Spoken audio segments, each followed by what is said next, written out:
My name is Jenna Ellis, and I'm the Senior Legal Advisor to the Trump campaign, and I'd like to just explain now where we've been and where we're at and what you can expect from this process. So what you have heard, I'm sure, in the fake newspapers tomorrow will be one of two things. Either there was not sufficient evidence that we've presented, or we spoke too long. Okay, so what you've heard now is basically an opening statement.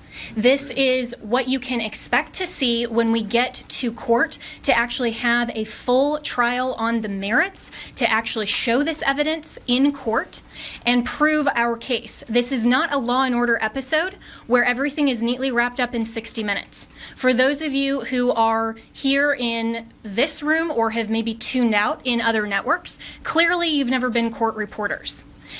Trials take time. Putting on evidence takes time. This is basically an opening statement so the American people can understand what the networks have been hiding and what they refuse to cover, because all of your fake news headlines are dancing around the merits of this case and are trying to delegitimize what we are doing here. Let me be very clear that our objective is to make sure to preserve and protect election integrity. President Trump has been saying from day one that this is about maintaining free and fair elections in this country. It is not about overturning an outcome. It is about making sure that election integrity is preserved, and every American should want that. If every American is not on board with that, you have to ask yourself why. And if your fake news network is not covering this or allowing you to cover it fairly and accurately, you should ask yourself why. This is absolutely a legitimate legal basis. We have been asked to provide an entire case that generally would take years in civil litigation. I've been a prosecutor. I have tried cases with far simpler facts. One thing happened in a matter of minutes, and it still takes days. And we go through a jury process. This is the court of public opinion right now. We are not trying our case in the court of public opinion, because if we were, we would get unbiased jurors. I would strike 99% of you from the jury, and I would be allowed to because of the fake news coverage you provide. You are not unbiased jurors. And until you step out of your role as a journalist and actually go into a courtroom and you are a judge on a bench that has sworn an oath to be unbiased in our separation of powers, then your opinion does not matter. The facts matter, the truth matters, and if you are fair reporters, you will cover that fairly and appropriately, and you will allow coverage of our media team here and our legal team. That is absolutely shocking that all you cover are around the margins, and I've seen all of you taking pictures right now, and I can anticipate what your headlines are going to be. If you are not willing to talk about the evidence that has been presented, then that is absolutely unacceptable for journalistic standards. This is an opening statement. This is something where we have told you what the evidence will show, and we have given you a brief description. That happens in a courtroom all the time, where that's not the fact-finding process. That is just an overview. That is what we have given you today, because the American people deserve to know what we have uncovered in the last couple of weeks. Remember, this is such a short time frame, and this is an elite strike force team that is working on behalf of the president and the campaign to make sure that our Constitution is protected. We are a nation of rules, not a nation of rulers. There is not someone that just gets to pick who the next president is outside the will of the American people. And that is our task, because when we talk about voter fraud, it's actually election official fraud. That cannot stand. The Constitution requires that the state legislatures are the ones that make election law. It still has to go by the U.S. Constitution. But what has happened in this case is that state and local level officials, and all the way up, have changed the rules. That's what the Democrats do. If they don't like the rules, they change them.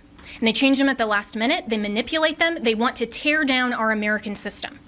Our founders were so brilliant that they anticipated this, that there would be corruption, there would be foreign influence, there would be attempts to manipulate the outcome of the election, especially with who they called our chief magistrate. I would encourage all of you to go home and actually read Alexander Hamilton's Federalist 68 and see what he described as an advocacy position to adopt and ratify the Electoral College and the process by which we select our president. We select our president through the Electoral College not because it disenfranchises voters, but because it is a security mechanism for exactly the type of corruption that we are uncovering. And every American should be grateful and thankful that our founders had the foresight to put in those protections and provisions to make sure that your legitimate legal vote is not disenfranchised. That is what we are advocating for. We want to make sure to protect election integrity, and your president, President Trump, we are so proud that he is in this fight because he understands that when he swore his oath of office, he swore an oath to uphold and defend the United States Constitution. That is what he is doing. And that is what we are doing. We are confident that through this multiple pathway to victory, we will get to the actual outcome that the evidence shows. But this is not about overturning an election on our part. It's about making sure that we protect and preserve free and fair elections for all future American elections. If the United States caves to corruption or this type of election integrity disaster, then no election will be secure from here on out. And we all need to be keenly aware of that. We are the representatives here that are standing in this gap and defending President Trump and defending you, the American people, at the end of the day. This is ultimately about the United States of America. And we want to make sure to protect and defend that. And as my colleagues have said, we will not back down. We won't be intimidated. President Trump will not be intimidated. You, the American people, should not be intimidated. You, the press, should cover this fairly and should know that this matters to election integrity and it matters to the future of our nation. So we have given you an overview, but recognize this is not a court of law. We will get there, and we have time, and we have constitutional provisions that will step in when we show the corruption and the irredeemably challenged and overturned votes that are absolutely corrupt in all of these counties.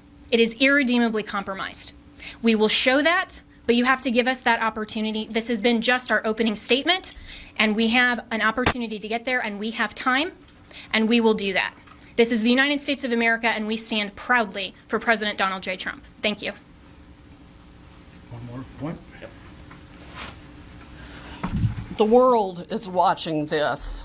I have gotten multiple emails from people in other countries who watch the same pattern happen there.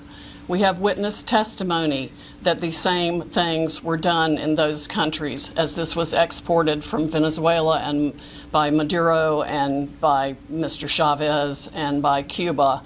And of course, we know China also has a substantial presence in Venezuela and substantial interest in making sure that President Trump does not continue in office.